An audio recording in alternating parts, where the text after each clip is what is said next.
How to enable auto download of PDF instead of opening in Chrome. First, open Google Chrome on your computer. Click on these three dot lines. Now move down and click on the Settings option. OK. On this side, click on Privacy and Security. Move down and click on Site Settings. Again, move down and click on Additional Content Settings.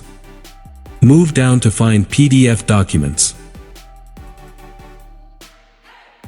Here in Default Behavior, you will notice that the Open PDFs in Chrome option is selected. To download PDFs, when you click on it, select this first option. Now, whenever you click on PDFs on any website, it will just download into your computer. So that's it. Please don't forget to like it, subscribe, and even leave a comment. Have a nice time.